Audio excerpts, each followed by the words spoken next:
दूसरे का हित करने से मनुष्य को क्या फल प्राप्त होता है, इस विषय को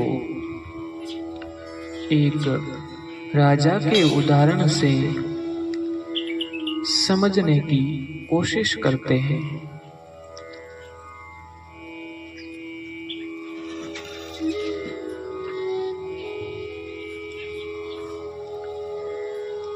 एक राजा था।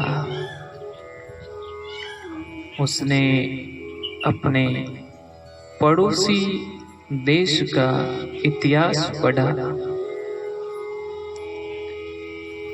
तो पाया कि उस देश के राजाओं की आयु अपने देश के राजाओं से बहुत अधिक होती है। उसका कारण जानने के लिए उन्होंने अपने मंत्री को पत्र लिखकर उस राजा के पास भेजा और कहा कि तुम इस प्रश्न का उत्तर लेकर आना, वरना तुम्हें फांसी दे दी जाएगी। मंत्री मन ही मन दुखी हुआ और पड़ोसी राज्य में पहुंचा। मंत्री ने अपने राजा का पत्र पड़ोसी राजा को दे दिया। वहां उनका बहुत आदर सत्कार हुआ, परंतु उसे एक वृक्ष के नीचे ठहरा दिया और कहा, जब यह पेड़ जलकर खाक हो जाएगा तभी आपके राजा साहब का उत्तर प्राप्त होगा। मंत्री और भी दुखी हो गया और मन्नतें मांगने लगा कि जल्दी से जल्दी इस वृक्ष का सत्यानाश हो जाए तो मेरी छुट्टी हो जाएगी। लगभग 2 माह के भीतर उसकी मनोकामना पूरी हुई। वह वृक्ष जलकर खाक हो गया।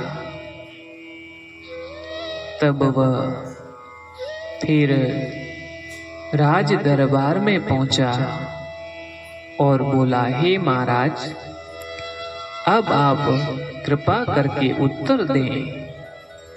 वह वृक्ष जलकर खाक हो गया है। राजा ने कहा, अब क्या उत्तर दें? क्या तुमने स्वयं नहीं देखा? तुम्हारी बद्दुआओं से हरा भरा वृक्ष भी जलकर खाक हो गया है। ऐसे ही प्रजा की बद्दुआएं फैलती हैं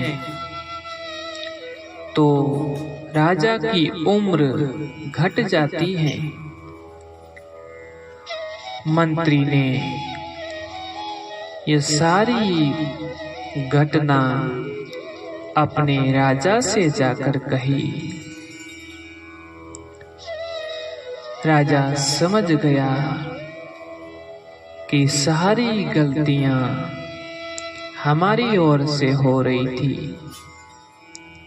उसी दिन से वह अपनी प्रजा की सारी सुख सुविधाओं का ख्याल रखने लगा। अपने राजा का परिवर्तन देखकर प्रजा बहुत प्रसन्न हुई। अब प्रजा की नफरत प्रेम में बदल गई। इसी प्रकार हे प्यारे, मानव शरीर मिला है अच्छे कार्य करने के लिए। अपने मन में कभी भी निंदा और पाप को स्थान नहीं देना चाहिए। मनुष्य का कर्तव्य है कि वह सबका हित करे, सबसे मीठा बोले, प्रेम से बोले, सच बोले और किसी का भी दिल न दुखाए।